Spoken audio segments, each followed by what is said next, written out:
Careful, there's a hazard there. I'm going to stay to the left. Excellent photo. Oh,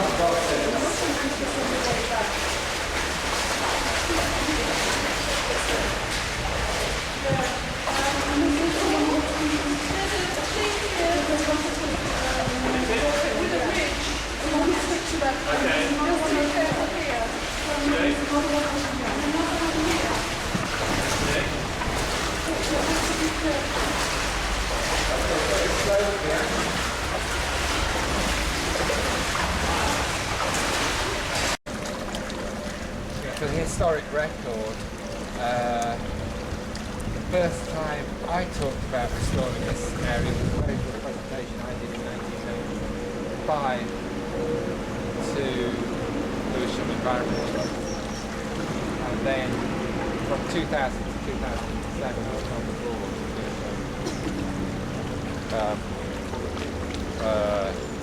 Renaissance Lewisham and the Gateway project. Just repeat what you said at the very beginning about my conflict with the... Oh, sorry, yeah. The first time the first thing you did. Yeah, the first time I sort of came up with a vision for this area and how it might really add to Lewisham's identity was 1995. And that was a talk I gave to Lewisham Environment Trust.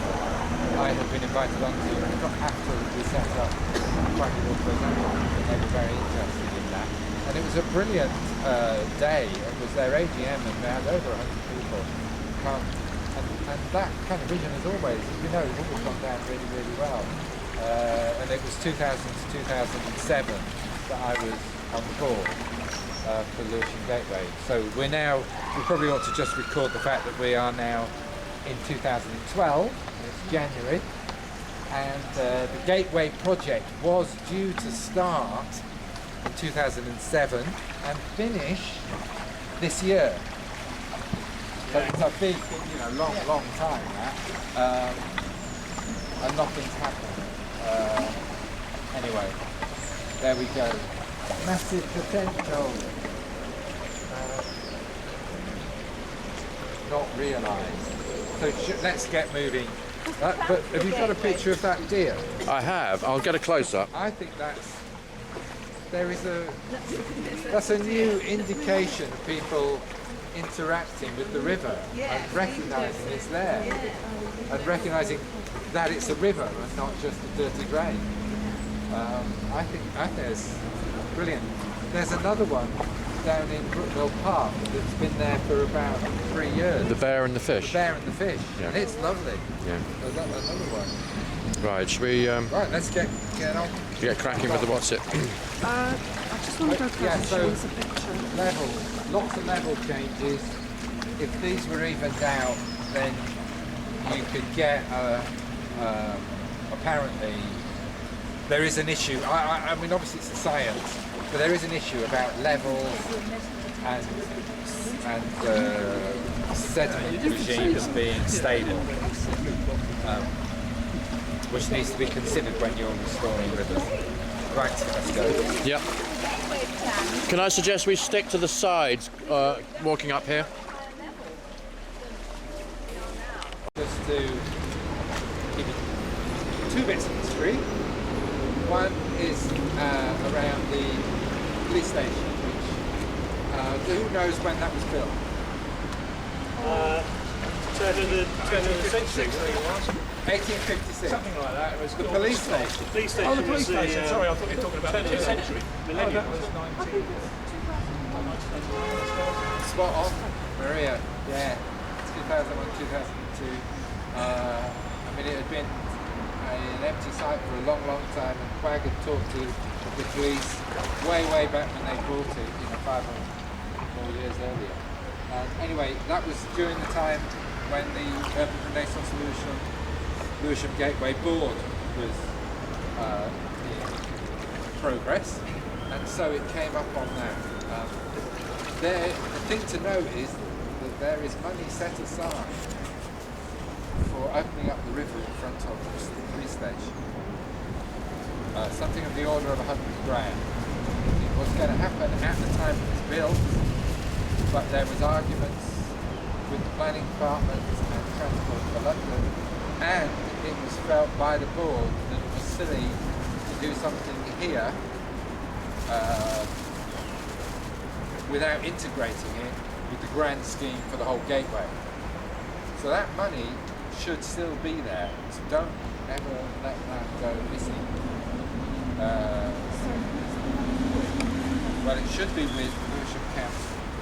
So it'll be 106 funds of about 120 grand set aside for opening up the river, but the decision on exactly what was to use, what was going to happen, is going to be held off until this downstream bit becomes part of the gateway.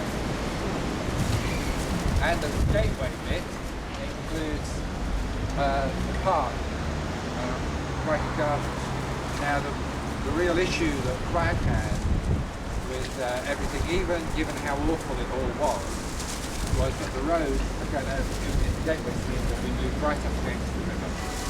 And we worked out an extra 4 meters away from the river, which is nothing in the size of the whole thing, and there is 4 meters to take from the other side actually, because it's easily done, would allow us to semi-naturalise this whole river stretch, so that you can have low-level walks running alongside the river, so that you would have, we were talking about the levels and earlier about bringing people down to the river, would allow us to have a stepped, graded bank with different river walk. And at the time the argument was that there was no time to do that. There's no time to actually recalculate, draw the plans for the gateway scheme. We'd been misled over what was happening, and nobody found out that the roads were going to be as close to the river as they were meant to be until the last minute. And of course, now, that was back in 2005, we started arguing about that. 2006, 2007 planning application should have started, and we're now 5 years later, 5 or 6 years later, and I have raised it at council questions whether it could be re-looked at, because nothing is being re-looked at. That's another issue here that we need to be aware of. For me, and we're losing all the green space. There would be still an overall loss of green space alongside the river. Okay.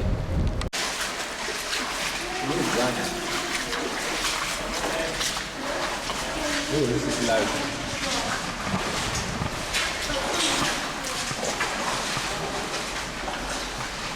Okay. We're more or less at the end, but it's quite low here for this last stretch.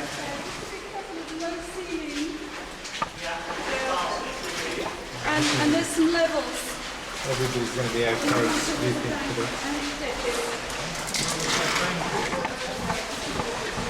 You want to go ahead, Pamela? Oh, there's a duck. It's a coot, isn't it? Moorhen. Nando's and the Environment Agency all came together, and everybody agreed they wanted to do something to improve this little bit, because Nando was planning to have people eating and looking out onto it. And so the Environment Agency came up with a prize for doing something based on the fact that they would be down here anyway in a few years' time doing the coastal remediation. That was going to stop at this bridge. And for a little bit extra, we can have all the equipment come here and do it cheaply. So Nando's put the money in. The idea was that once the flood remediation scheme came down to this bridge, they do the next bit. By the time we got to that date, the Environment Agency had forgotten all about that. It's a different set of people, and they said, no, no, it couldn't be £3,000, we said. It's more like 50 grand. We can't do that for 3,000. And they denied that there'd been any such conversation. And I had to dig out the emails and prove it wrong. And then they said, okay, we'll do something. And this is what they did. These planters, which the temple is now planted with ornamentals, but they weren't meant to be, they were just meant to enable plants to grow. These that were meant to trap sediment, as you can see, it has worked to some extent in some places.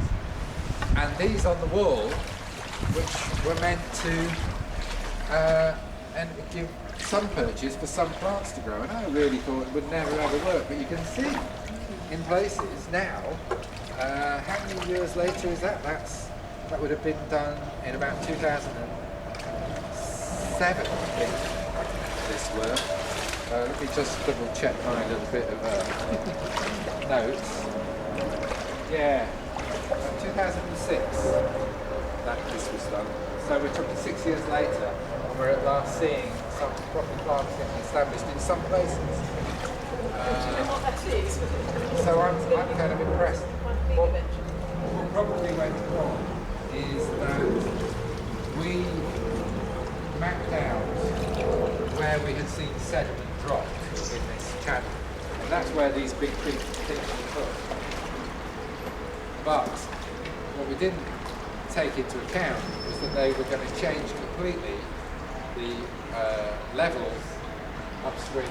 So that changes how the water flows through here. So that, I think, is why this hasn't been 100% successful. Nothing's ever grown on that side. It was one of the very first experiments. It didn't work quite as well as with the black coat, but it has done something. The other thing that didn't happen, I think, is there was meant to be a kingfisher nest box, but it never happened. A lot of kingfisher nest sites were not done a lot of years. That'd be a small project that QWAG trying to initiate kingfisher nesting sites. These weak holes. These are weak holes here, aren't they? Are they above here? I don't know. I do not understand that actually out here. I think there must be land drains. It's right, well, if there were land drains, you wouldn't think there'd be so many of them. You want to. Yeah. I was wondering whether kingfishers would like those if they're too big for kingfishers. They're too big, I think. They would be quite ideal for setting one in. They would determine to be not used. They would be really ideal for a lot of the sites to do. There's no sign of water having come out of those. Yeah, I think you could get Nando's to pay. Quite good talk to Nando's, get Nando's to pay. Someone with Yeah, great. That's what I was going to say. You're talking about £200.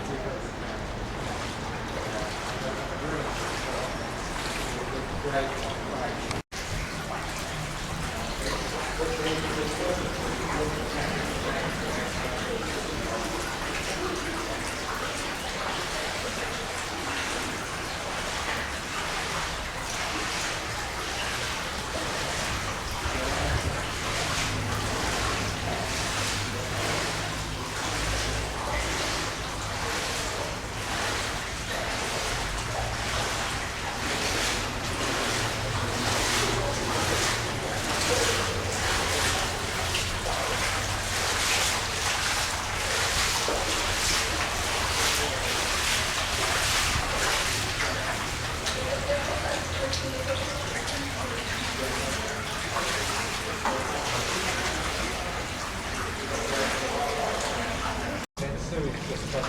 See, look at that.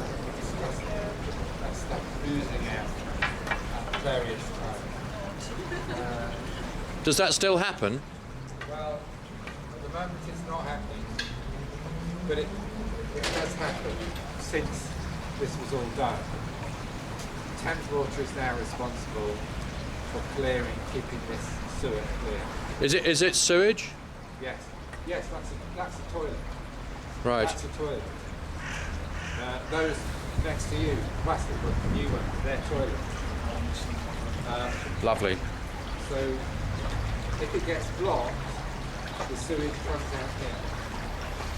Well, this one doesn't have a cap on it, which means that if it does get blocked, it's going to come spewing out of here. But the caps are only great to stop leaves getting in, so they don't stop the sewage coming out. Right. They might stop the rat getting in there and dying, blocking it. But it's a nasty, nasty setup. It's horrid. Sorry? The buttressing of the wall. I love those buttresses. I can see one dripping. It's one of the new pipes I want to take a photo of, but I think it's actually dripping into the river now. It's going nowhere. The other thing to note is these were put in part probably there.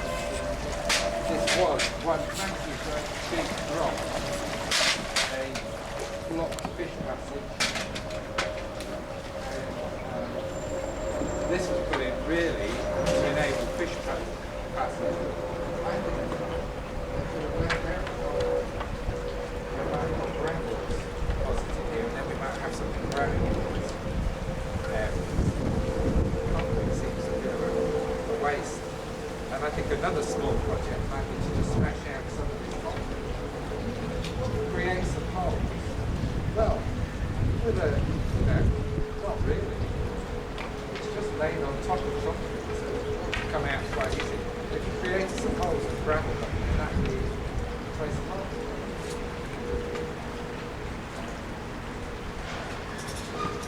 Anyway, so let's Can I tell Mike's fact the sewer, which they're not meant to do. As you say, you can smell it quite clearly, you can see it quite clearly. They're definitely doing it, and I would say they are now blocking this sewer. Do you know who the owners or tenants of these buildings They've are? been spoken to before. They say they're not doing it anymore, but they clearly Look are. at this, interesting. All right, we get a film of that. That is Just going nowhere, isn't it? that's the new one that I have. Yeah. Okay. Just wash their hands. So this place needs to be dealt with. Presumably this is where it goes that way and joins the main sewer. Exactly right. But it's running down. Dave, yeah, that's exactly what it is. There was 2005 planning application for this stretch along here that you see has been cleared, Tower Homes, and then in 2008 another planning application for the furthest building that we're going to walk under, and the furthest one here, and that's all the same company. And then there's a block here that somehow hasn't been dealt with yet, but that's going back to 2008. Clearly nothing's been done, and the Tower Homes merged with Quadrant and got restructured around 2008. That was part of their reason for delaying things, but still we're not seeing anything happening, and I assume that's down to the economic climate, although it is meant to be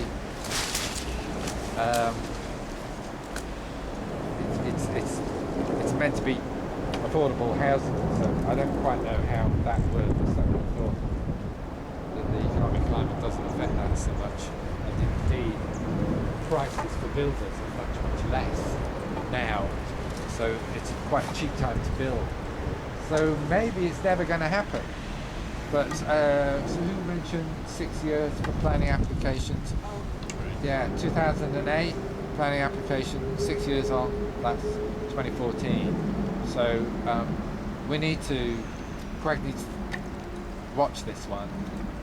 2014. That's all up for grabs again. And at the moment, it's a 5-story. That's canyonizing of this river. So that's and taller than this. Much taller. Yeah. And the residents here have already planted their Lelandiae in order to shield them from being overlooked by 5 stories of flats. And that will turn this into, almost a copy of what we've just been through, a really dark tunnel not much good to wildlife, and it's something that the Environment Agency missed out on. It's why it's really important for us to talk to the Environment Agency when these planning applications come along, because they don't get the full picture often.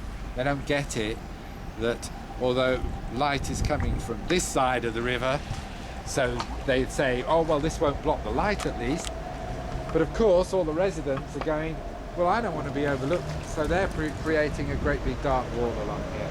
So that does affect the light of the river. It will turn the light of the river on both sides. The Environment Agency, they are responsive to that sort of thing if you get to them early enough. These planning applications are crucial. One of the things that we're not doing anymore to the extent that we did when Ray was around and before that. And they was Ray getting informed automatically of all that? QWAG does get informed automatically. It still does. Dave picks them up. Yeah, I was involved with the whole objection to this particular scheme, but we were undermined by the Environment Agency. They said they disagreed in principle, but still allowed it through, I think, on the count that it was this so-called building free. There was a building here originally, but very much more difficult for them to oppose. But they did. We had nowhere to go after that, because once the Environment Agency had agreed to the plan, with all our objections to all the points that Matthew raised, we put into our planning objections, but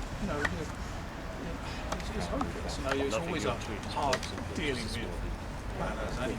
But when you've got the Environment Agency, if you're a legislative body and what have you against you, it's not easy. Okay. Okay.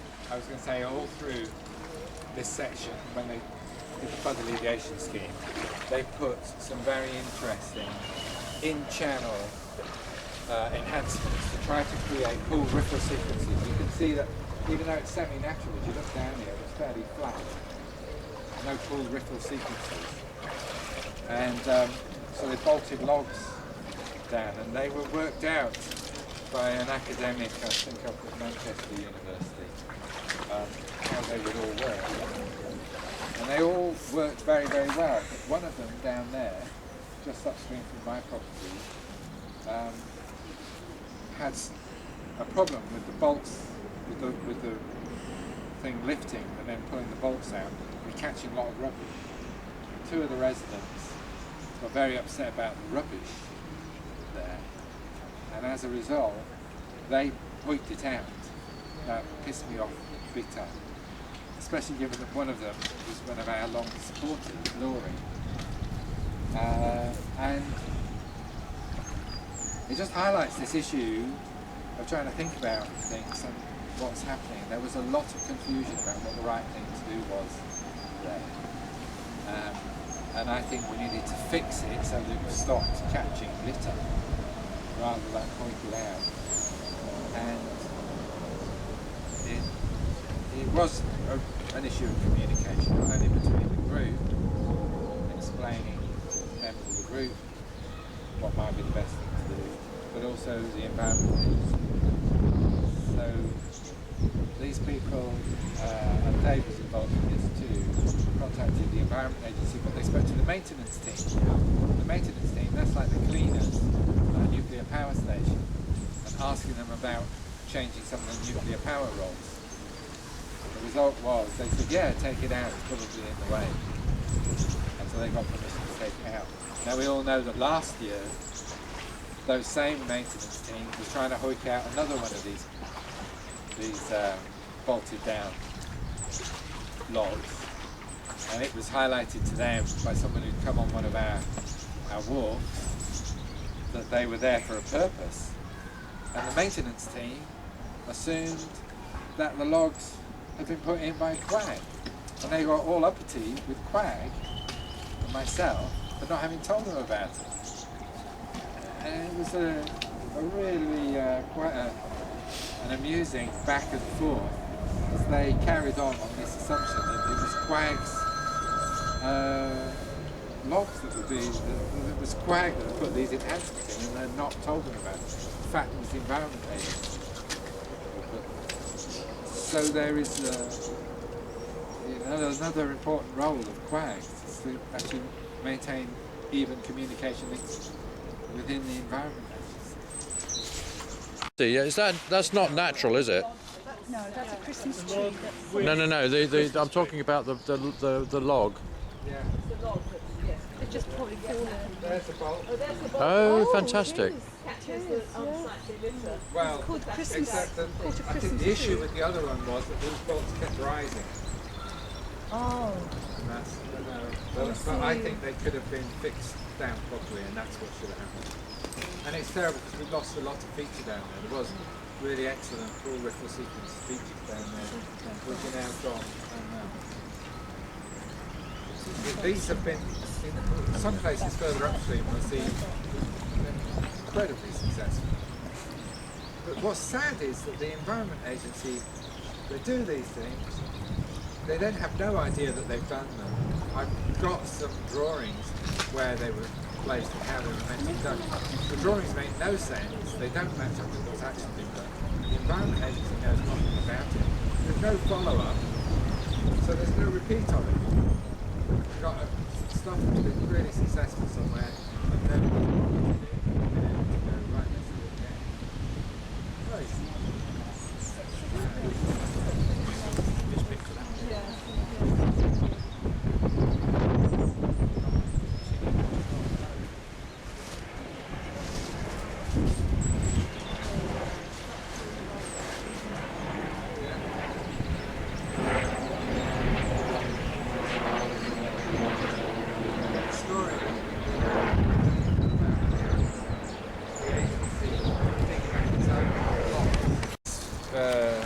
Was one of Quag's big successes when the really Ray Manchester's one of Ray Manchester. Where are we, Matthew?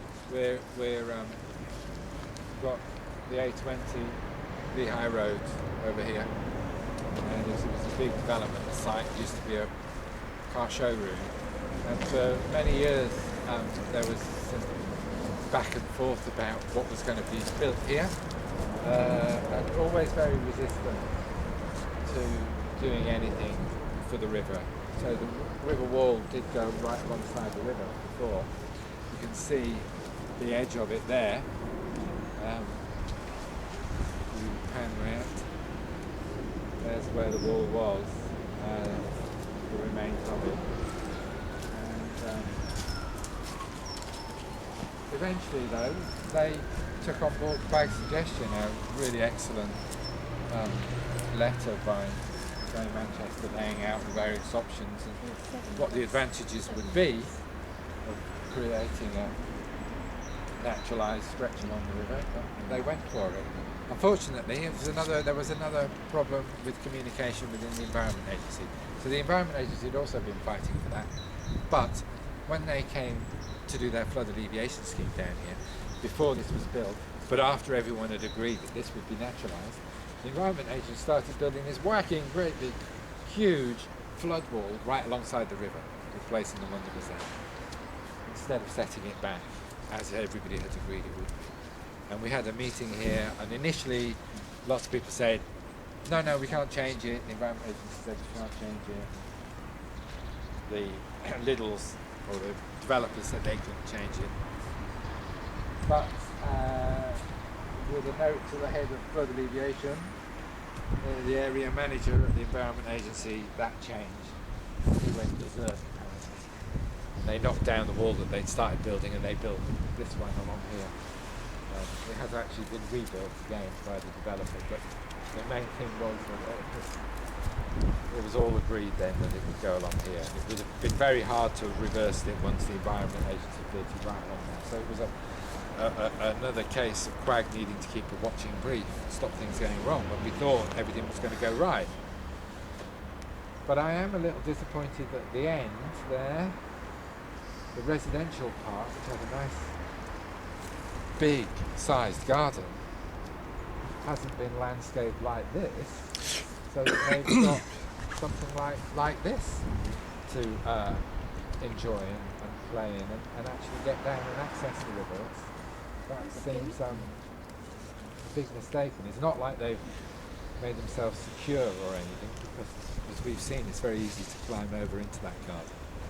So It's yet another thing that one could go and talk to them about. It's only a one skin wall. It'd be very easy to re-landscape that down into the river and give them a really nice riverside garden. Yeah. Trouble is, people like the little patches of lawn and the decking that's been provided there, isn't there? So you'd have to Well, remodel that, but yeah, it could be redone. I mean, it would be. I think with all of these things, you don't. You win some and you lose some. But Yeah. the most important thing is to get people aware of the options. So those people might not be aware that they have an option to have something like this. And if you make them aware of that, they might jump at it, Yeah. or they might not. So it's not something that you have to get involved in a big battle with. No. Right? Should we? They're not in the appropriate agencies. No. I know. I was going to say something more about these. It's an interesting story. This one has been done properly, so that's nice and deep. But what I wanted to say was, originally there were no kingfisher nesting sites planned for the entire stretch, and I found that was when I inquired about that is because someone from Nature Conservation has said that they shouldn't be placed anywhere within a 1 in 10 year flood regime. And basically on the grounds they shouldn't be being flooded sort of once in 10 years. But if you think about it, 1 in 10 year flood regime, that's 1 in 10, that's once in the whole year. Kingfishers nest for 2 months of the year. So that's 1/6 of the times that means that these nest sites that are at the 1 in 10 year level will actually only get flooded once in 60 years. So then you think, well, hold on, that's all right. Why are we worried about that? But it's even better than that, because kingfishers tend to nest twice a year, and the chance that both their nests will be flooded in 1 year is 1 in 60 times 1 in 60, which is 1 in 3,600 years. And so I pointed that out to the Environment Agency, and they went, oh yeah, you're right.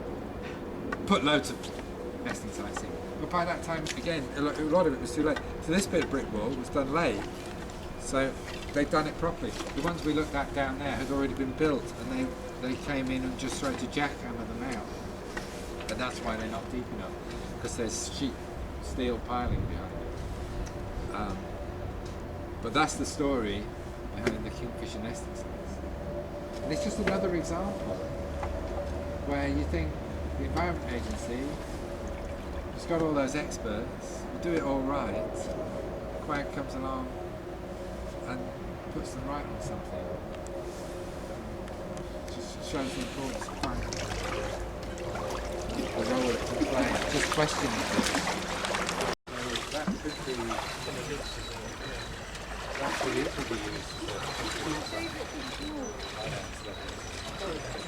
And all of this type of gravel. Well, this is one of the earliest concrete walls. And the agency, the Environment Agency, is going to knock it all down. No. This one's going right through, so you can actually see into the garden. And they and they then found out that it was a historic wall, so they were forced to keep Thank you, it. Matthew, because I've told them, Dave, that this is my favourite bit of wall along It here. is lovely, isn't it? So when you say oldest, how old? I don't know. 1840, something like that, with the railways? You have to ask somebody else, but it Did you say the what you can I think it's early, late 19th Is that a wag tail? you can see all the lines in it, because they didn't know when they did this I think it's late 19th that century. you had to Late 19th vibrate the concrete to make them bind properly. Yeah. So you can see they poured one lot in, and then they poured another lot in, and then they poured another lot in, and they didn't do this thing which you do now to sort of vibrate them. And then this is an interesting house. This is the guy we bumped into when we were doing the clean-up. Yeah, He was expressing quite a lot of interest, actually. I know. But But I went and visited it during open house. Oh, you did? Open house with him. It is really interesting. Really interesting. It's an ordinary residence, is it? Yeah. Residential in it. Because it's got all these triangular shapes. All the rooms are triangular. It's fascinating. And it's got a lot of viewing points onto the river, and they love, they love watching wildlife on the river. Is he an architect or something? Yeah, we were never given the planning application for that.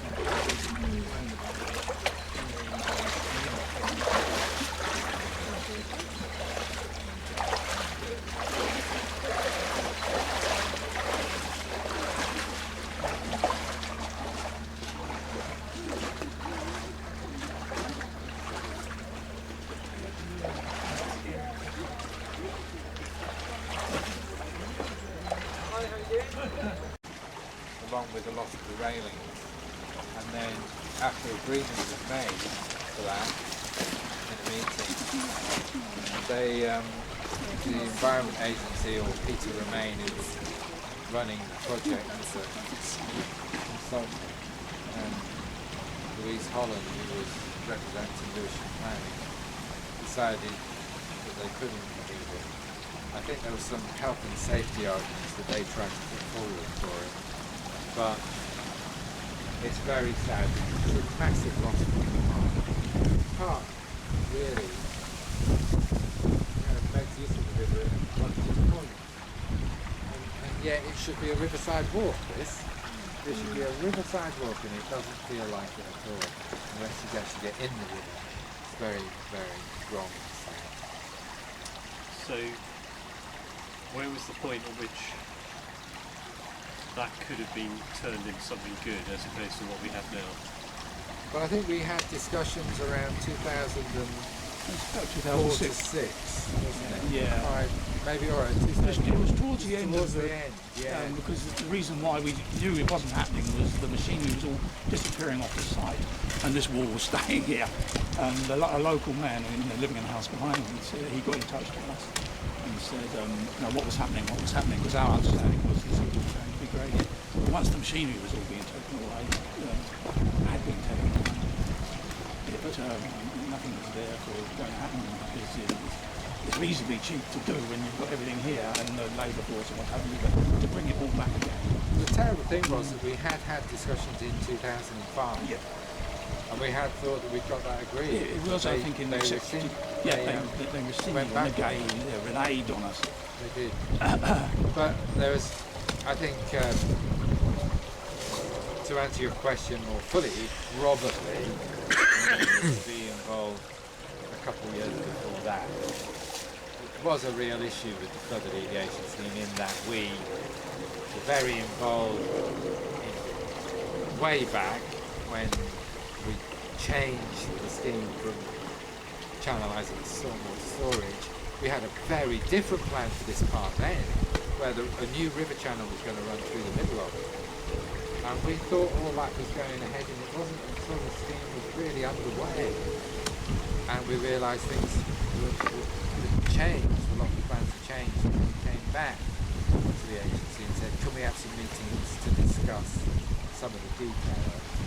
And Dave and I just mentioned Peter Remain was a guy who seemed to be running this section of the scheme, and he was very in favour of concrete walls and brick walls. He couldn't understand why anybody would ever want them removed, and he was a very difficult man to do business with, and we were really in too late by then, because a lot of the walls had already been designed. That's why we couldn't change a lot of them. We even had problems getting simple information from him, like how much walls there was going to be.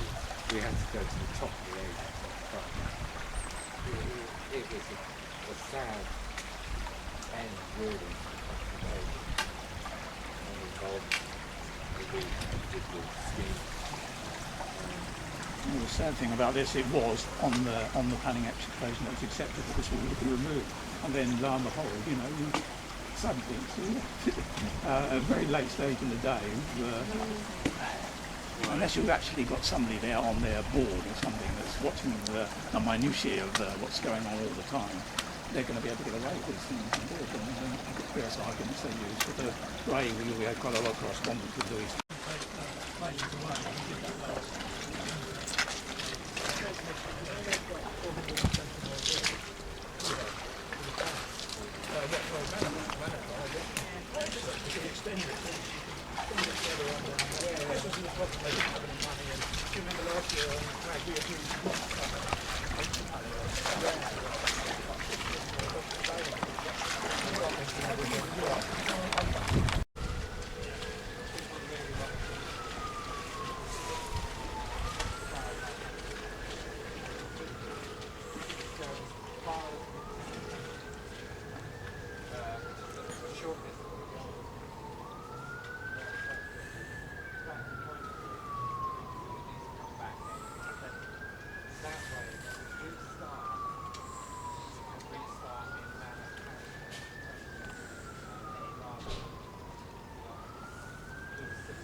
This is one of the most successful bits of that that's been done, because I walked down here 20 years ago when we were trying to work out where the river went, and nothing was down here. This bit, as you can see, it's concrete, very, very straight, and you've got this meandering stream. You've got these successful beds. It's brilliant. It shows what can be done.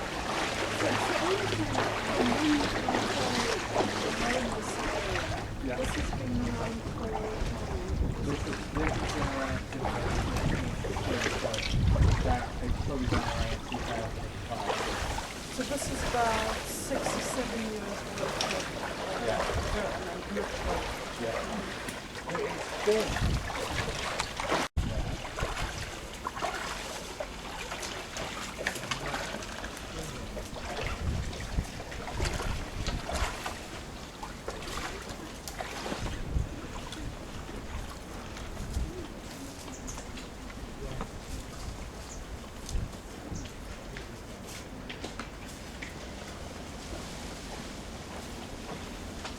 Tell us what you're tweeting, Paul.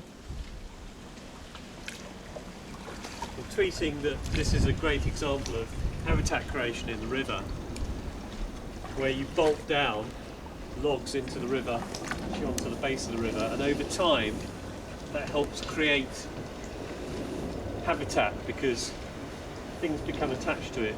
Mud, sediment is set down, things then start to get caught in it, seeds and plants can start to grow. So this is built up over a period of about, sounds like about 5 to 7 years now from when this was first done. And you wouldn't know, you'd think it was natural. It's actually man-made and natural. So that's a bit of a success story, I suppose. Not bad.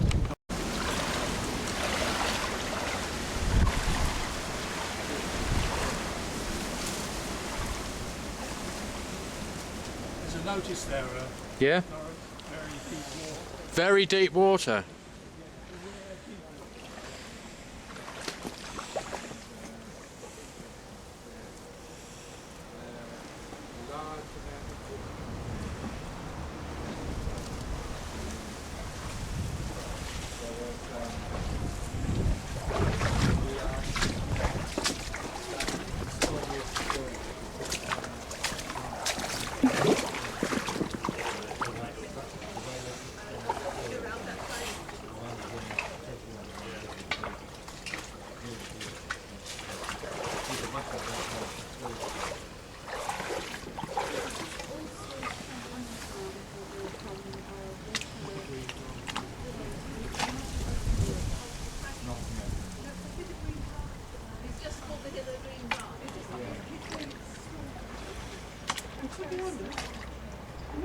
There are some odd places where it's exposed, I think.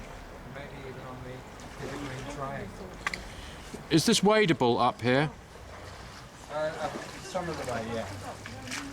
But we are coming to the end, I think. Many of us will be prepared to that one hasn't worked. I suspect it's just too deep. They need it to be, you know, up at normal surface level to actually make it. But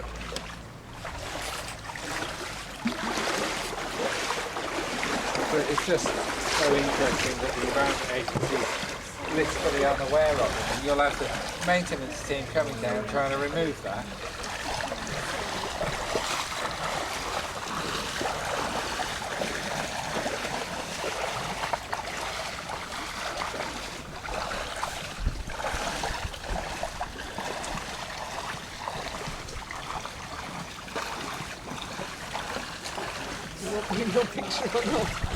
Deep water. Just recording the last moments, Anne.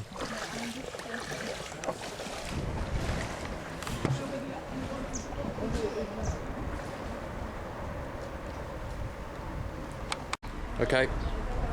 Okay, this is the stretch of river between Manor Park Road and Manor House Garden, just downstream.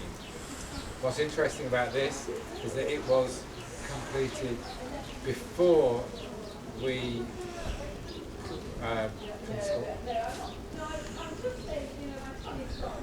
this bit of the river was done separate from the rest of the flood alleviation scheme. It was done early. It was done early because these walls were collapsing, and it gives you an idea of what was planned originally for the entire stretch of the river all the way through. A bigger brick-faced wall all the way through, straight, and no features. You can see we haven't got any of the lovely features. Very deep. Very, very deep. The other bit, yeah, nothing's been done about sorting out the levels here. And very straight. We have no option to any of the owners to have the river incorporated into their garden. So this was the very first part of the flood alleviation scheme carried out because the walls were falling down, and so done without consultation, without any change, or without any of the QWAGs involved. And who completed the work? The Environment Agency. Oh no, that would be the National Rivers Authority. Right, okay. Who did that. Just when we started consulting, when the flood alleviation scheme was being put forward and this work was being started, it was the National Rivers Authority that around there. All right, okay. Well, anyway, look, I got wet and... You wet? So, lost count of how many twigs I've actually done here, but I suspect...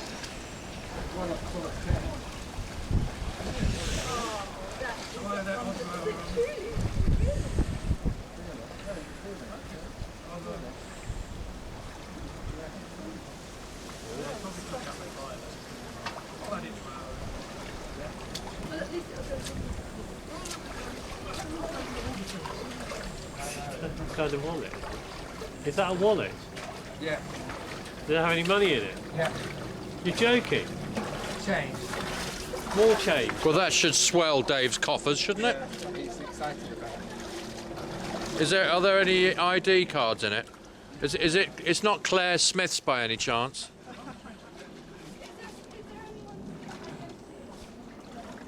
Dave, you're right mercenary. Oh look, somebody's built a little, I've got it all on film, Dave. that's quite nice that. 40 pence. Brilliant. That little Is there any ID in shade there? over it. It's quite sophisticated, isn't it?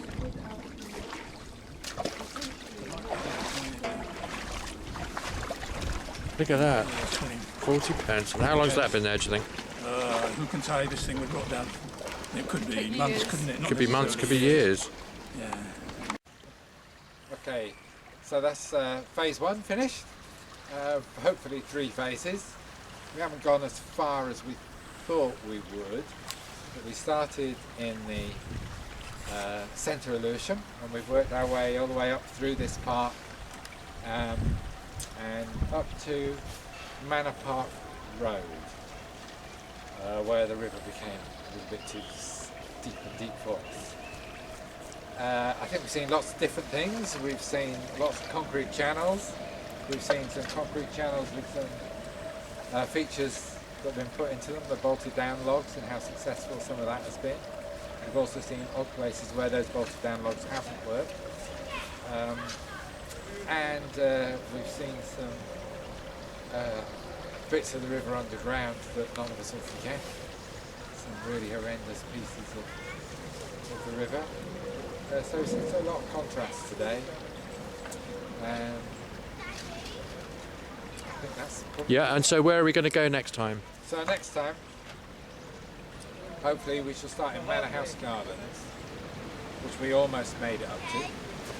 And then we shall work our way along the river as it follows Brightfield Road. We'll cross underneath the A20 and we'll go into some of the flood storage spaces. And we'll see some really natural and attractive parts of the river along where it crosses under Weevil Road and then finally into Sutcliffe Park. And depending on whether we do a half day or a whole day, we may carry on along the section upstream from Sutcliffe Park, looking at the bit of the river that we would really like to restore next. And that, I think, will be a very interesting journey, perhaps all the way to Chimbrook Meadows. But we need to have a little consultation now about that, how much people want to do next time.